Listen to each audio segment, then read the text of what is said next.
Iran Israel സംഘർഷം രൂക്ഷമാവുകയാണ്. Israel ആക്രമണത്തിൽ 78 പേർ കൊല്ലപ്പെട്ടതായി സ്ഥിരീകരിച്ചിരിക്കുകയാണ് ഇറാൻ. 320 പേർക്ക് പരിക്കേറ്റതായി റിപ്പോർട്ടുണ്ട്. നീക്കം ഇറാനിലെ ജനങ്ങൾക്കെതിരെയല്ല, ഭരണകൂടത്തിനെതിരെയാണ് എന്നാണ് ഇസ്രയേൽ പ്രധാനമന്ത്രി ബെഞ്ചമിൻ നെതന്യാഹു പറയുന്നത്. നഷ്ടമായ ഓരോ ജീവനും പകരം ചോദിക്കുമെന്ന് ഇറാന്റെ പരമോന്നത നേതാവ് അയത്തുള്ള അലി ഖമൈനി പറഞ്ഞു. അതിനിടെ സമാധാന നീക്കവുമായി അറബ് രാജ്യങ്ങൾ കൂടി രംഗത്ത് വന്നിട്ടുണ്ട്. ഖത്തർ അമീറും സൗദി കിരീടാവകാശിയും ട്രംപുമായി സംസാരിക്കുകയും ചെയ്തിട്ടുണ്ട്. വിനീത വേണുവും പി ആർ സുനിലും നമുക്കൊപ്പം വാർഡെസ്കിൽ നിന്ന് ചേരുന്നുണ്ട്. Vineetha Venu, good morning. Sunil, very good morning. ആദ്യം നമ്മൾ വിനീതയിലേക്ക് പോകുന്നു. വിനീത, ഏറ്റവും ഒടുവിലത്തെ അപ്ഡേറ്റുകൾ എന്താണ്? ഈ പുലർച്ചെ ഏകദേശം 2-2.5 മണിക്കൂർ സമയവ്യത്യാസമുണ്ട് ഇന്ത്യയും ഇസ്രായേലും ഇന്ത്യയും ഇറാനും ഒക്കെ തമ്മിൽ.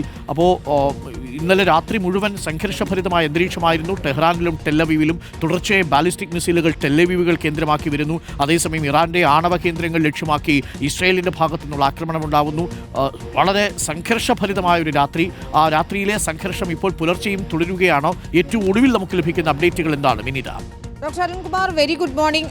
ആശങ്കപ്പെടുത്തുന്ന വാർത്തകൾ തന്നെയാണ് പശ്ചിമേഷ്യയിൽ നിന്ന് വരുന്നത്. സംഘർഷം രൂക്ഷമാകുന്നു. അടി തിരിച്ചടി എന്ന നിലയിലേക്ക് ഇറാൻ ഇസ്രായേൽ സംഘർഷം പോകുന്നു എന്നുള്ളതാണ്.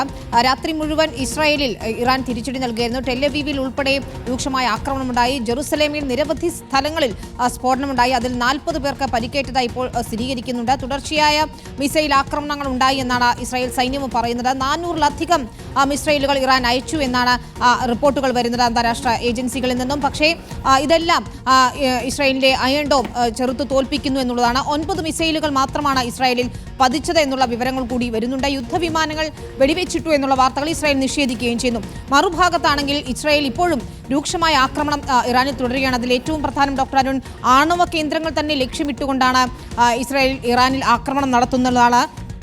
നഥാൻസ് ആണവ നിലയത്തിൽ ആക്രമണം ഇന്നലെ നടത്തിയതിന് പിന്നാലെ അവിടെയുള്ള നാശനഷ്ടങ്ങൾ ഉണ്ടായി എന്നുള്ള വിവരങ്ങൾ പുറത്തു വരുന്നു. പക്ഷേ അത് എത്രത്തോളം ഉണ്ട് എന്ന് സ്ഥിരീകരിക്കുന്നില്ല. ഭൂമിക്ക് മുകളിലുള്ള ഭാഗത്ത് നഥാൻസ് ആണവ നിലയം ഭൂഗർഭ അറയിലാണ് സ്ഥിതി ചെയ്യുന്നത്. ഇതിന്റെ മുകൾ ഭാഗത്ത് ചില കേടുപാടുകൾ വന്നതായി അറിയുന്നു. പക്ഷേ ആണവ നിലയം സുരക്ഷിതമാണ് എന്നാണ് ഇറാൻ ഇപ്പോൾ ഏറ്റവും പുതിയ അപ്ഡേറ്റ് ആയി അറിയിക്കുന്നത്. പക്ഷേ ഏറ്റവും ആശങ്കപ്പെടുത്തുന്നത് ഫർദോ, ഇസ്ഫഹാൻ എന്നീ ആണവ കേന്ദ്രങ്ങളും ഇപ്പോൾ ആക്രമണം ഉണ്ടായിരിക്കുന്നു എന്നതാണ് ഏറ്റവും പുതിയ അപ്ഡേറ്റ് ആയി നമുക്ക് നൽകാൻ കഴിയുന്നതും അതുതന്നെയാണ്. ഫർദോ എന്ന് പറയുന്നത് ഇറാനിൽ ഏറ്റവും സുരക്ഷയുള്ള ആണവ കേന്ദ്രം തന്നെയാണ്. അതായത് ഇറാന്റെ അതായത് യുറേനിയം സമ്പുഷ്ടീകരണത്തിന്റെ നിർണായക കേന്ദ്രം എന്ന് പറയുന്നത് ഫർദോയും കൂടിയാണ്.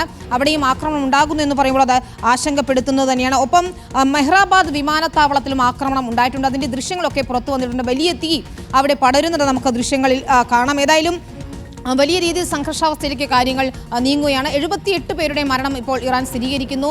400-നടുത്ത ആളുകൾക്ക് പരിക്കേൽക്കുകയും ചെയ്തിട്ടുണ്ട്. ഇറാന് പിന്തുണയുമായി കൂടുതൽ രാജ്യങ്ങൾ എത്തുന്നു എന്നുള്ളതും ആശങ്കയേറ്റുന്നതാണ്.